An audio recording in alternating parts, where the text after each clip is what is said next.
has officially kicked off. My name is Dan Kamtua and welcome to TV47, the greatest show in the morning when it comes to matters football. We are going to give you an in-depth analysis, in-depth information, and also we are going to tell you what happened over the weekend. Kenya Rising Starlets, that the under 20, they are one step closer to World Cup. Are they going to qualify? Not forgetting the water weekend it has been. Manchester United, Chelsea, Arsenal, wanasema ilikuwa so lucky to score the last minute winner. Even Tottenham, they registered a 1-1 draw in the dying minutes of the full time. Anyway, Ken Kabedi, Neto Ashira and Fred Arocho are in the house. And Neto was saying, you know, I have to be there today. Lazima nikuje. You know what happened last time? What happened last time? Anyway, Aneta, how are you? Niko poa sana. Niko too happy Manu alishindwa. Chelsea pia alishindwa. Liverpool pia alishindwa. Mtu tu mwenye angeniweza leo ni Motiso na hayuko. So today I reign. Maybe umechomoa jezi mahali ulikuwa umeificha. Arocho. Well, a good weekend. Most of the big teams lost. That is in Madrid, Chelsea, United. And at home, good results from the Rising Starlets. And of course, my team Shabana did what we do best. And your team KCB did what they well, KCB is also my team, but we didn't do well. Kabedi usually say, bora Madhari imeshinda, si tuko sawa hata Manu ikipigwa lakini Madhari ishinde. Anyway, Kabedi, it's been so long since tupatane. Welcome again. Nashukuru sana, it's been a minute. How was South Africa though? It was super amazing. Lots of lessons and experiences that I took from that side. And at least Madhari welcomed me back so well, and TTA Queens as well. So guys, let's start straight to the point, and we're going to talk matters Rising Starlets. After registering that 5-1 on aggregate, or rather 5-1 win on aggregate against Ethiopia, they are one step closer to the World Cup, and they're going to become the second team, or rather the second Kenyan football team to qualify for the World Cup. There's still another team to play, but venye umeona vile walicheza na vile mambo yako, do you think they can? Yes. I think the Rising Starlets can. For them to qualify, it is theirs for the taking. They started well when we were away at Ethiopia. We scored a quick goal. Unfortunately, slack took kidogo, Ethiopia made an equalizer. But then when they came back home, cheers to the Kenyan fans, they came in big number, which I think also contributed to their 4-0 win. So I hope when we meet Tanzania, the fans will come in big support. I think the matches will be in February, the coming year. So mafans wa Kenya tujitokeze vile tumejitokeza jana na tufanye mambo yetu. It's Tanzania, and then it's something that we have been craving for. But then again, after nimeona huyu meeting nikasikia, ni Tanzania. This is the match that we'll be waiting for. It's Rising Starlets, but anyway, it doesn't matter. It's Tanzania. Yes. Ndio Ashira? Yeah. I think Rising Starlets kitu mimi niliona, wako na mbio. You know that football it's like watching prime Liverpool. Pass. There's a lot of speed in their gameplay. I think tactically kuna just a few things like I mean the connection between the midfield and their defense, but other than that, I was saying wanacheza ball. Like I was very intrigued, contrary to how I felt about Nairobi United's game.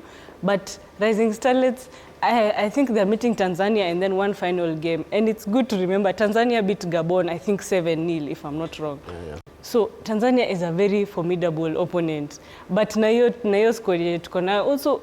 It's a good thing to mention that some of the kids from under 17 also played. Lona Faith was also in the lineup. I think in another midfield, I can't quite remember her name. But there's a very good transition between the under 20 and the under 17. Even the goals that were scored. Fasilo Thiambo aligonga crossbar maraka mbili or 3 times. It was a very entertaining match. They know what they're doing. And the other most important thing is that the confidence. Awatoya anybody or anything. They play and they play their best. Ethiopia beat us on one thing, just one thing. Physically, they were stronger than us.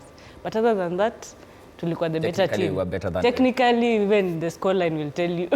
I understand, before Rojo comes in, I understand Coach Jacqueline Juma, who also made history as the first female coach to coach a men's Premier League. men team in the Premier League. Yes. It's also she's also looking up to register, to make an history by becoming another coach who will qualify a national team to the World Cup. Let's listen to Jacqueline Juma to sikia anasemaje na what's the plan ahead of the Tanzania fixture.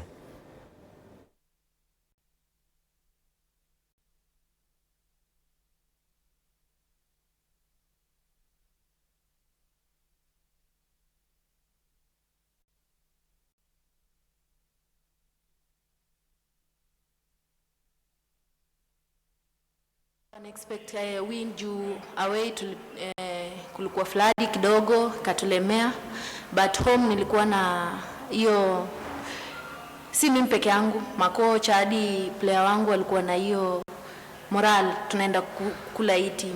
Aiming for the first 10 minutes, we were sure that we will get a goal, given that in Ethiopia our first goal came in 36 seconds. So yeah, we really wanted to push them high so that immediately get us quick goals. Arocho, from the coach there, Jacqueline Juma speaking, tactically they were better, strength-wise Ethiopians were better, but at the end of the day it's the result that matters. Well, first and foremost, congratulations to the team. Good combination. I saw Elizabeth Mideva, Valerie Nekesa, very good combination. My only problem is that I think that our region is a bit weak in terms of the qualifications, the East African region. CAF changed their format, and currently you qualify per region. Initially, it was not per region. Initially, it was just randomly. The draw is done randomly, and then you can play a team from North Africa, you can play a team from West Africa. But this time, I think what they've done, they want to make sure that each and every region is represented. I think our region is somehow weak. I was in the World Cup, the under-17, and I saw that there's a very big gap. But on the positive side, I think the transition between the under-17 to the under-20 is somehow seamless. And this is what FIFA initially intended, to have the youth football, the transition to be smooth from the under-17 to the under-20, 23, and of course to the senior side. I saw it with the team, and I believe we're going to beat Tanzania. Tanzania won against Angola 7-0. But if you ask me, and once again I'm going back to my initial statement, I think our region is somehow weak when it comes to women football, and that's why you see the number of goals scored. We scored a total of 5. The Tanzania match against Angola, there was a total of 7 goals. But coming back to the match, I think this is our last match before we qualify. I'm seeing Kenya qualifying once again.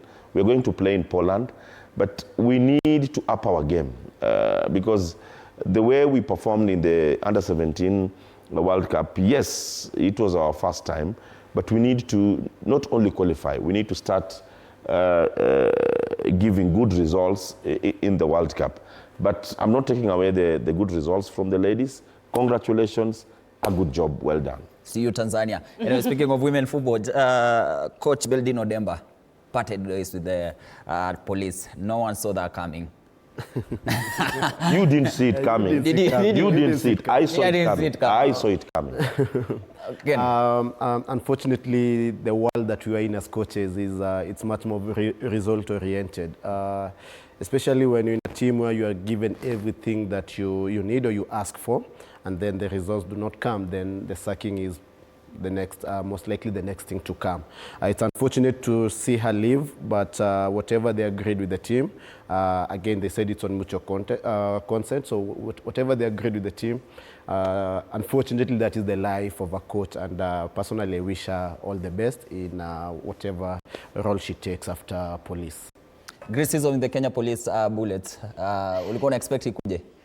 Well, I had heard rumors about the sacking of the coach, but I didn't expect it. I mean, this coach, police joined the league last year but one, yeah? Last year but one. They went unbeaten in their first league ever in the Kenya Premier League. Sure. They proceed to play the second season, they lose 1 match. Yes. So, I don't know what they wanted. I understand that, yes, there were a lot of signings in preparation for Sekafa, which they finished, I think, 3rd. So I was like, okay, I mean, I feel like she deserved more.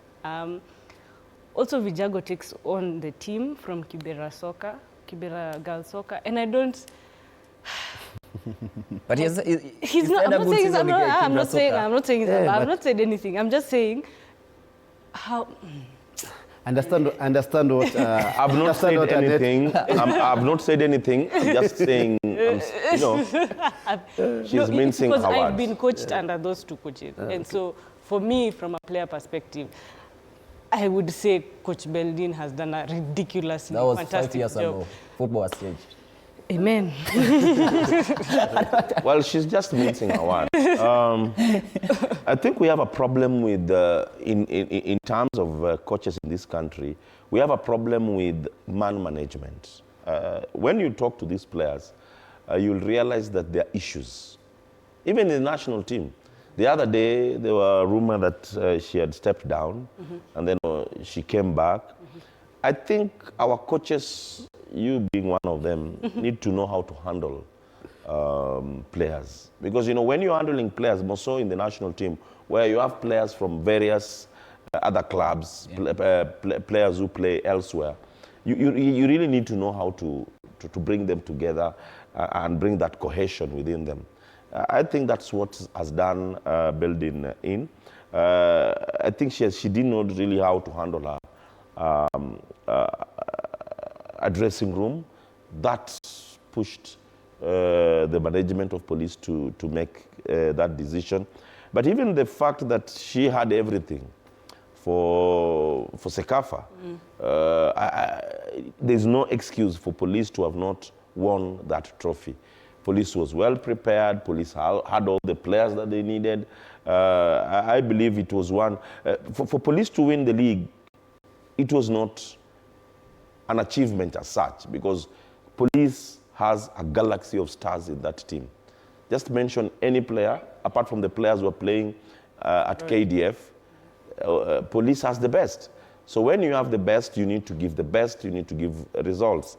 But having said that, she's also preparing for a match against Mauritania in the national team. Yeah. I hope that her dismissal will not really discourage her. I hope it will not dampen her spirits as we prepare to play Mauritania, because that's the last match we are playing before we move, before we qualify for our AFCON, which for me will propel the ladies' football. If in any case our under-20 can make it to the World Cup, and then we also play in the AFCON, then of course that will, for me, be a turning point for Kenyan football, because many players will come out of this position and then move to other levels. She's a good friend of Ken Kabedi. Any rumors of her exiting the national team? No. First and foremost, you know, I don't bank a lot on rumors, but I like to add to what Arocho said. I agree with Arocho 100%. As coaches, we have that task of improving our man management. However, in the same spirit, I think even our players should have some level of professionalism. Okay, it's never more of like a one-sided thing. It's a two-way traffic. Not that I'm defending anything. If it happened, I don't know. But I'm just saying, in such cases, it has to be a two-way traffic. Professionalism in both ends.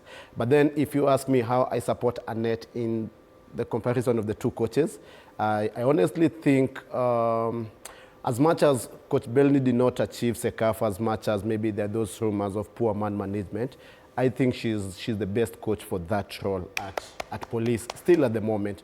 Because, again, look at the history of police. They're just like, what, 2-3 years old? Yeah.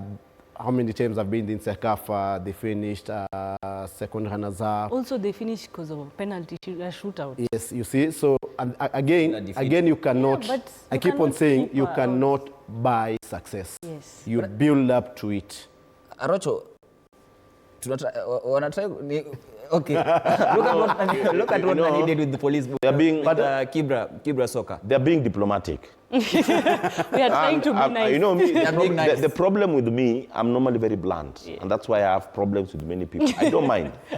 Why am I being a bit hard on her? Look at the last time we played against, was it Tunisia? Yeah. The first match we played at home, we had a lot of blunders. And that's why, yes. And that's why we didn't win at home. After Ele Kelele I made, I believe so, and many other people, she corrected her mistakes and we got a win in Tunisia. What do I mean? You cannot bring in 4 foreign-based players and then don't play them. Why do you bring in players from Tunisia, a top scorer, from Egypt, a top scorer, from Tanzania, a top scorer, then you don't play them? a coach, you only call up players who you're going to use. If you're not using them and the team doesn't win, then we have a problem with you. Why do we waste resources? Because a ticket from here to Tunisia is not that cheap. It can be close to 300,000 to pick a player's ticket. And then you have about 5 of them. That's close to 1.5 million. Then, when you bring them into your camp, you don't play them. We did ask you or force you to call these players. And then, when we go to Tunisia, the very players, the few players that we're talking about, come in, score for us, then you realize that we as fans are becoming more coaches than you. I have nothing personal with these coaches. For me, it's about performance. If it's your club, a personal club, you'll never hear Arocho talk. But when it's the national team, I will talk until is it the cows or the chicken come home. Okay, over the weekend, as United fans and Blues fans walikuwa wanaumia. In Kenya Police, Boys tried to qualify. They qualified, though tunasema on away ugly wins. Sababu look at Police 3-1 and then 2-0. Look at Boys. But then they tried. It's their first time knocking the international stage. Kenya Police. First and foremost is a big congratulations to both teams. They go for the next round. You may call it an ugly win, but a win is a win, you know. Them being debutant in a CAF competition, I don't think we should take anything away from what they have done. Of course, they need to do better to win on better grounds, win on goal margins and stuff. But they deserve the accolades they're getting now, and I wish them all the best in the remaining matches. Well, as a police fan, let me start. As a police fan, I think I watched the first leg. Unfortunately, I didn't watch the second leg because I was watching the Starlets game. But for the first leg, I feel like tactically they were a bit shaky. Mogadishu plays in a game, long ball. Pass, switch, let across, bow. But police, talking about the first leg. But police struggled. I think at Abado, they've not gelled. The likes of Ondimo, I don't know why Ondimo did not. How long are they going to take for them to gel? What a gel to give them time. But police really, for me, they really disappointed me. Coming from a 3-1 to a 2-0 loss. Boys. Nairobi United, I was in the stands. Aki, for real, I was so disappointed because Nairobi United did not complete 15 passes in sequence. Ball ilikuwa juu the whole time.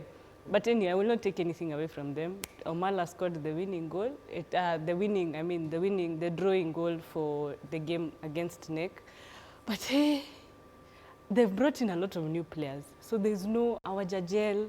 Sure. So there's no passing through the midfield. They were really struggling. I was even saying we are going to meet a Tunisian team in the second leg. In the next round. Second round, yeah. It's going to be tough.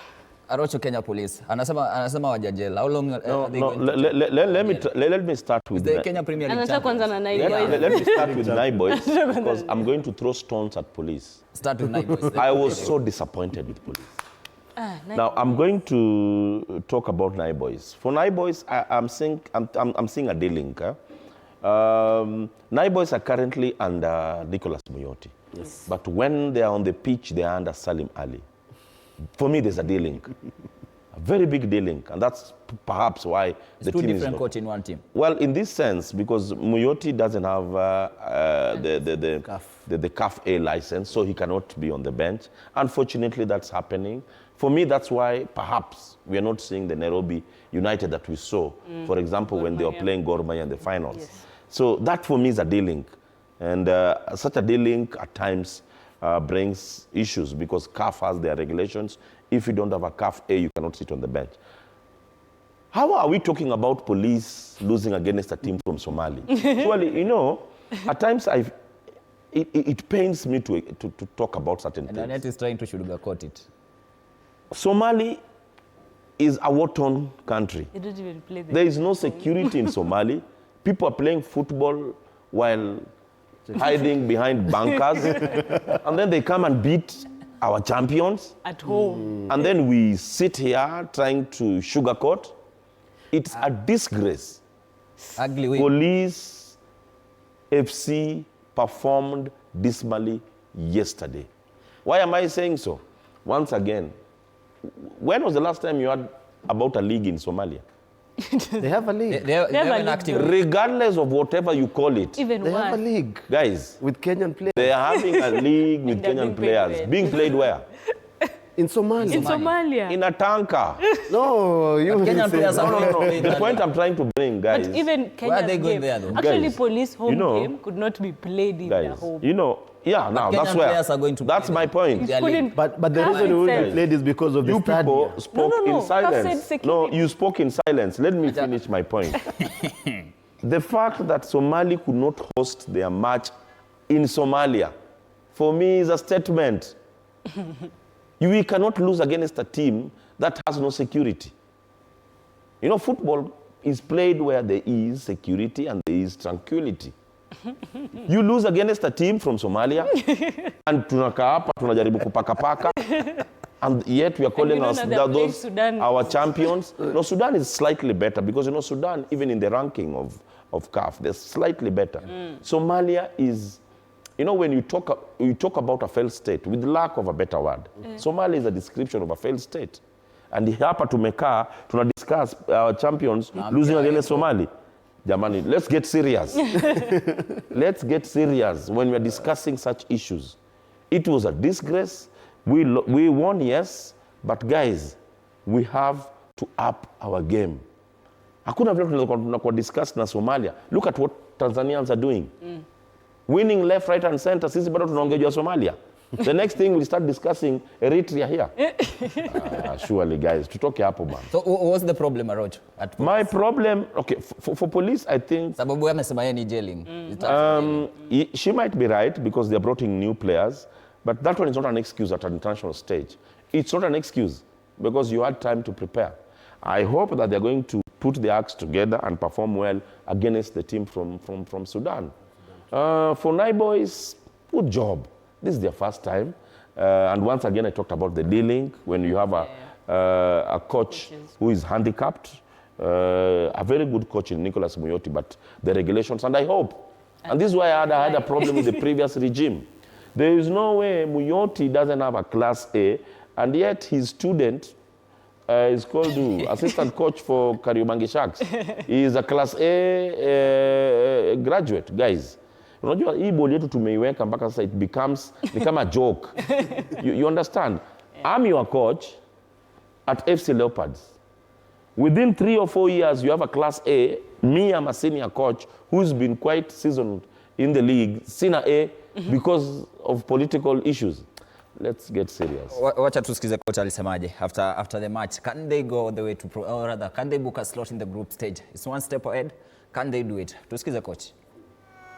It's a wonderful job from the players. First half walikuwa na half moja wakatufunga, hatukuanza vizuri first half, but marekebisho ya second half, nafikiri pia second half Nairobi United wamekuja wakakuwa a different team, which ndio imefanya mpaka tuka equalize. Tactically ilikuwa ni a very good side on our side upande ya second half. Ni kitu nzuri kwa team kwenda katika the next stage, a new team, a new club promoted going again to another stage.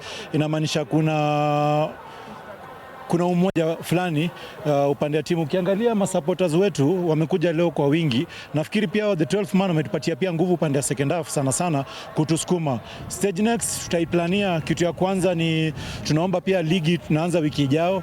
Tukianza ligi wiki ijao tutakuwa na match fitness. Speaking of Nai boys, Arocho naona amejump pia juu ya Kenya Police. What a display yesterday. Anyway, keep the conversation going on our social media platform at TV47 Kenya on Facebook, at TV47 Kenya on YouTube. Tuko live, tunafuatilia everything. You can also follow us on our social media platform.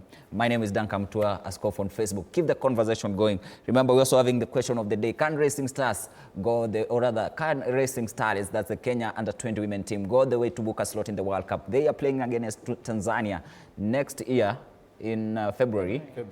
Can they book a slot in the World Cup? Keep the conversation going here, TV47. Speaking of the Rising Stars, quickly guys, najua Rocha atakuwa hapo kwa Shabana, but then Kenya Premier FKF, Kenya Premier League, that is the SportPesa Premier League. Match day 2, tuliona mambo yalifanyika.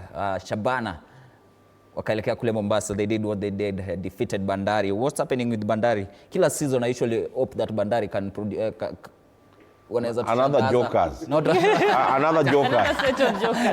Not forgetting even KCB beaten by Mathare, your team. Gor Mahia walijifufua, and a spectacular goal ilifungwa hapo. Zile zangu nasemanga zile zangu anyway. Tuanze na Shabana. Well, Shabana, we are doing what we do best. No, we are doing what we are doing best. The next patient, I think it's Mathare. Then we're going to play Posta Rangers. Well, Shabana is being pushed by the 12th player. The fan base at Shabana is spectacular. Mombasa was colorful yesterday, courtesy of the team. And I believe that this is a team that is going to revolutionize the game. Bandari, for me, they are another jokers. You know, Bandari spends more than 100 million every year on this team. You know, people just are not keen on these figures. There is no way Bandari, a team that is spending more than 100 million of taxpayers' money, can lose against a team that labda hata wakukula lunch. I'm not talking about my Shabana. I'm not talking about my Shabana. No. You know, I said it on this show. Bandari is either the shape up or the team you were disbanded. Something else needs to be done in Ayodo. Because the people who are handling this team, for me, are just not serious. Bandari should be a title contender. Tusker should be a title contender. Not jokers that tunafungwa surely. Their coach, the Bandari coach, one of their coach once complained about the quality of footballs that is being used in the Premier League. Sure. Maybe the complaints now. Tusikize kwanza makocha wanasemaje. Alafu tutaendelea na English, tutaendelea na Premier League. Ligi tulikuwa na maneno ambayo tuliongea. In fact, I said na siwezi meza ile maneno nilisema tuko kwa ligi kuchukua kuwin league, tuko kwa ligi kuparticipate. So I think for us we want kunyenyekea sana mbele ya Mwenyezi Mungu na tuendelee kuwa zaidi kuliko vile tumekuwa tukiwaka. So tunaenda kuwa zaidi sana ndio tuweze kupata matokeo mazuri tukienda mbele. Chances, in fact they didn't even create a chance, wampata half chance na wakafunga. So this is a marathon na ni kungangana, hakuna kuweka kichwa chini because unaweza kuangusha kwa marathon but ukamaliza juu. They say a league, it's a marathon. It's not Get beaten once, you win the rest. And among the teams zenye zinafaa kuwa na home advantage, it's Bandari. Different environment. Kisii and Mombasa, Kisii and Coast region. Unafaa ukitoka Nairobi uende Coast. Yes. That's a weak link. Anyway, Ken. First and foremost, congratulations to all the KPL teams that won match week 2. Again, as what Rocha said, Shabana are making the Premier League to be more beautiful. They painted Mombasa to be red, and that was very good. Everybody knows Shabana is being inabebwa na mafans wanadojo poa. Coach pia anafanya kazi fiti. Na you know, you always need the 12th player kufanya mambo yako. Ukiwa poa kwa kiwanja na 12th player pia anafanya mambo yake, inakuwa ni cream de la cream. Apart from that, Arocho kwanza alihepa study game ya KCB ya kumalizia na asikwe it was raining. It was raining. About 2 minutes. Surely. What was other fans are there? No. Alihepa study. When do you run out? Alihepa study lakini aliwatch game na iteleza kuwatch huko kwa fence. He only comes to Mathare United matches. And no, that's where I have problems with the people. Yeah, you do game ya Mathare. Me, I watch all matches. But he game ya Mathare, it was 3 minutes to time. It was raining and we had already lost. But watching case huyo mtusi huyo amekaa hapo kando. Never comes to stadium. Let me say this. You see, let me say this. First, me watch my game. ni vile pia kazi yangu ka coach weekend pia tuko na magame. So wakati unapenyeza wakati hatuna game wakati hatuna game tutatokea. Then secondly, no, that is that apart from Rocho kuepa stadi na kila kitu, I really love what I'm seeing in the stadium now. At least last season tulikuwa tunaenda stadi tunaweza jihesabu, but at least this season the number inaongezeka. Na my biggest hope is, and I hope are we doing the good, are we doing the marketing that we need to do for the fans to come in? I would say not like what is needed. First of all, we're enjoying the ride of post-Chan effect. Yeah. Okay, we're riding on it, and this is the best time to fully ride on it in terms of the better marketing.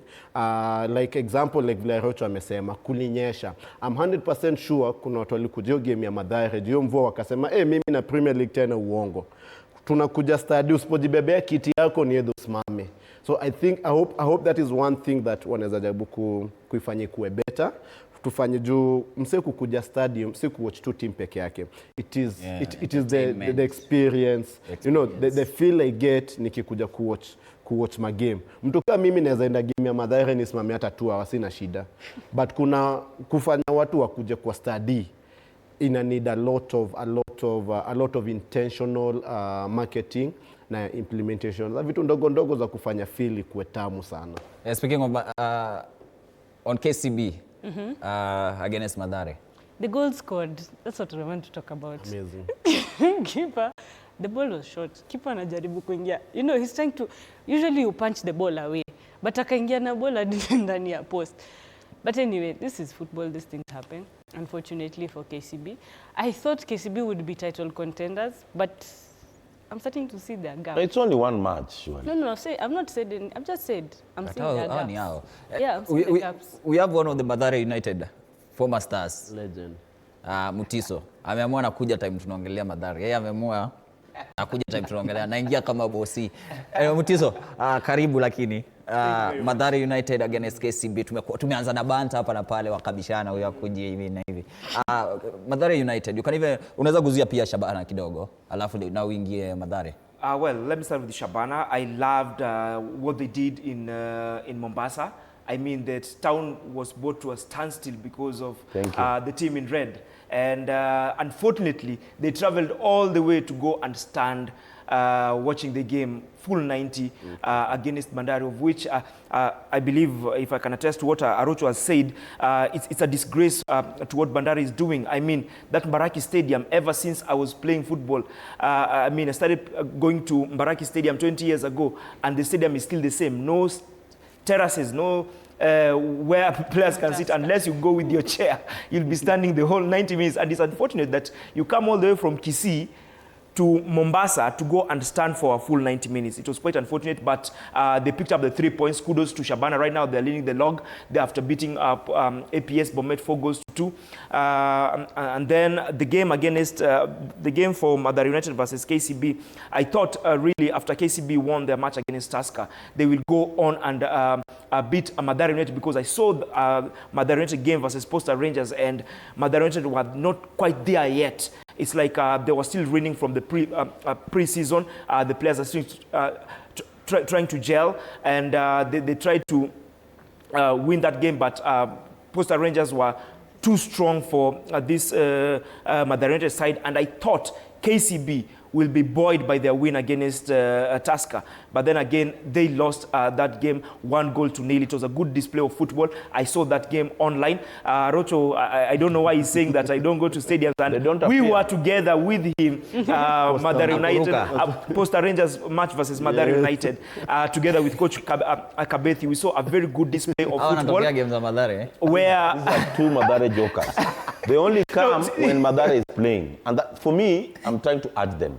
Guys, it's not just about Mathare. On Tuesday, there'll be a match. On Wednesday, there'll be a match. Excuses full of excuses. I was the Tusker versus KCB match, where KCB beat Tusker, and I reiterated. I talked when the people I was seated with Coach Ghost Mule, together with Osborne Mande, legend of Tusker, and we were talking, and I was telling them, you see, the way KCB has beaten Tusker, they are title contenders. They are not people that people should look away from, because Coach Matano is there in the team. He has instilled some kind of discipline to that team ever since he came in, and it was quite unfortunate the way they lost against Mathare United, a set piece. If you can see the coach, even if I talk to Coach Robert Matano right now, he's a really disappointed man, because that was not a goal that Coach Matano's teams are used to conceding. But then again, it was a very good footballing weekend. I'm so aggrieved that I came late because I had so much football content for today. Tusikize kocha asemaje. Matano ametajwa. Kitu ya kwanza ni kwamba last game ambao KCB walicheza na Tusker, I think first half walikuwa ni threat, but again nikiangalia hiyo game second half hawakuwa threat vile, but kuja kwa hii game nilikuwa najua first half lazima watatuweke hiyo pressure. Jawabu walikuwa wanataka kutulazimisha kufanya makosa, na kama ulivyoona game yenye tulicheza hapa juzi ni kwamba teams zinajua tunacheza from the back na wanajaribu kupressurize sana. Mtu kama yeye na experience yake na height yake hastahili kufunga goal kama ile, sababu si goal, hakuna pressure, hakuna mtu amemsukuma, hakuna mtu alikuwa karibu na yeye. Ni mpira ilikuwa hata hakuna haja kupunch, ilikuwa ni kushika ama arudisha ndani ya play, but makosa ni yake, si ya team. Yeah, and also That's Coach Robert Matano hapo. Amesema vile inafaa kusemwa. Kama ni mistake ni yako. I don't understand how tall you are and then you are conceding such kind of a goal. Yes, it's a good goal, but then I'll blame the goalkeeper the same way Robert Matano did. Gor Mahia. Well, Gor Mahia Gor Mahia back where they belong. With the kind of recruitment that Gor Mahia had, I was so disappointed that they lost against Bidco. They've come back, and that's where they belong. Soccer is not an event. It's a process. And the process is now, as the league moves on. I'm not surprised that Gor Mahia won.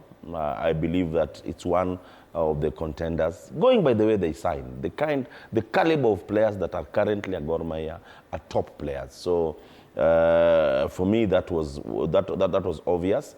Another match, I think Muranga still beat APS Bomet.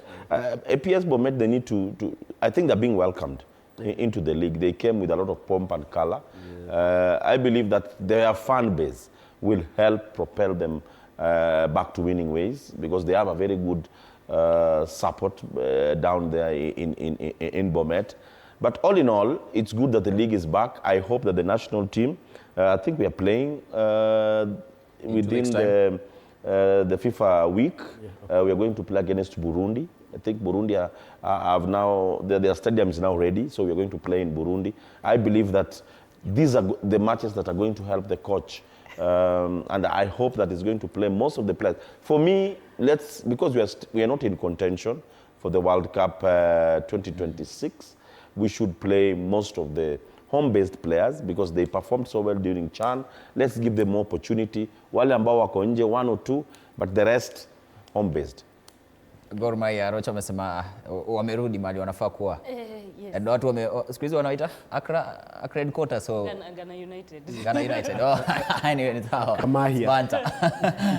I think for me as well, I was very surprised. I thought, which was a bad thought, I thought Sofapaka would be able to hold them, which I know they played.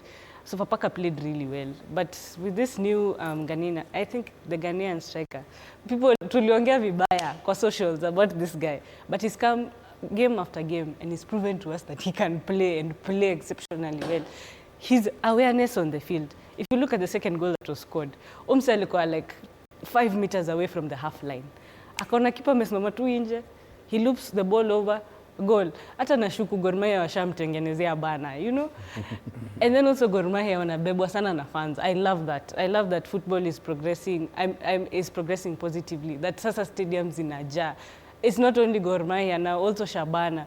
APS Bomet, unfortunately, 2 own goals in 2 games. That's quite something. I mean, your goalkeeper is taking penalties. There's a disconnect. I hope they'll be able to pick up, because I know their first 2 matches have not been easy. I mean, you're just being welcomed into the league, but losing 4-2 to Shabana, being beaten again by Murangasil, it's going to be tough. But, I mean, on your NSL graduates. I really hope AP's Bomet could play their home matches at home in Bomet, yeah, at not Bomet Gusii Green Stadium, not in Kisii where they have no fans, not in Kericho where they have no fans. And I really wish the team does something about that stadium, because if it's called IAAF Stadium, and if they at least try and put the standards that FKF are demanding, then I think it will go a long way into bringing them back to this season, because right now the way they've started, they're going down straight away. Big name, big stadium. Big stadium, but then again, Kangali is not that quality. A stadium that should be associated I like with to agree with everybody. Quick one. Yeah, just a quick one. The goal from Gor Mahia player, goal of the week for me. It was a very beautiful goal. APS, unfortunately, wamekaribishwa ligi, and they lack some quality for the league. Even their coach mentioned that. Now, yeah. The other thing I'll just say, I wish quick recovery to Kevin Ouru and the KCB player. They had a nasty injury in their previous match. Quick recovery to them. And now speaking of the quick recovery in the Premier League, let's go to English Premier League, where it was a disappointing weekend for Manchester United, for Chelsea, for Tottenham. Also a good week for Arsenal and the likes of Manchester City. Thank you. Kila mtu ongelee timu yake. Kila mtu ongelee timu yake. No, me, I'll give Arsenal the team of the week. Why am I saying so? The resilience, the way they came back, for me, was excellent. Look at the fact that before... Not Crystal Palace? No, mine. Okay. I'm talking about the team that I saw. You must appreciate the fact that before that match, Newcastle had won 3 matches at home against Arsenal without Arsenal getting any goal. So basically, they were moving into this match with a backdrop of some 3 losses. But I liked what I saw yesterday. And this is what I saw in Leicester when they won the league. This is what I've been seeing at City when they're winning the league. You might not play well, but you have to grind your results. Arsenal did not play well as such yesterday. But towards the end, they showed that resilience pays. And I think I'll have to say something that I've not been saying for so long. Arsenal are now contenders. Hey. That one for me. Santa. No. That one for me proved that Arsenal is a contender. Always been. Finally. 12 minutes. No, me, I've never seen Arsenal as contenders. 12 minutes, Arsenal changed the game and won it. So kudos to, I wish I was next to you to shake your hands. A good job for It's not Arsenal. allowed here. It's not allowed. Good job for Arsenal. You can pass the handshake around. A quick one on City. Congratulations to City once This again. season. I feel like yes. What do you think? I feel this initially when we started the season, I was a bit 50-50, especially with Ederson in goal. But now that we have Donnarumma, I'm seeing a change. But you guys have been beating. You wait, I talk. Let me talk about City. Okay. So, in the first 2 games, we really struggled, especially with Ederson in goal. But there's some calmness that Donnarumma has brought to the defense. He's not conceding. If you looked at City in the previous season, we concede a lot of goals. So Donnarumma has been conceding just one, or keeping clean sheets. So he's doing a pretty good job. So that and Haaland scoring 2 goals, 90 and 90 plus 3. You can see the type of quality we have in that team. Guys, we are title contenders. Arsenal, congratulations to them. I did not expect them to win. I did not expect them to come back, but because Newcastle not outplayed them, it was almost an evenly balanced game, but they played really well. Also, there's something I'm really liking. Arsenal's coach Arteta is now learning to manage depth, because Martinelli doesn't start, he comes in the second half. Odegaard comes in, actually he's the one who crossed that ball, they can hear about. So Arteta is really learning how to manage his squad, which is now going to be the big difference between whether he's going to win it or not. I agree with less than 2 minutes. Yeah, I agree with Annette a lot in terms of Arteta managing the depth. It's something he's learning a lot, even with the rotation, because I think Arteta is trying to avoid a scenario whereby you have a player who is injured and the player that you are bringing in is not fully match fit for the matches upcoming.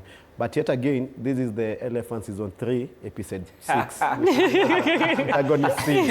So we wait for the other 32 episodes. Yeah. Let's see how it goes. I'm wondering. It's your time to shine in the less. I'm wondering when these guys will get to learn that this is one of the most balanced Arsenal teams ever since we won the only golden trophy in England.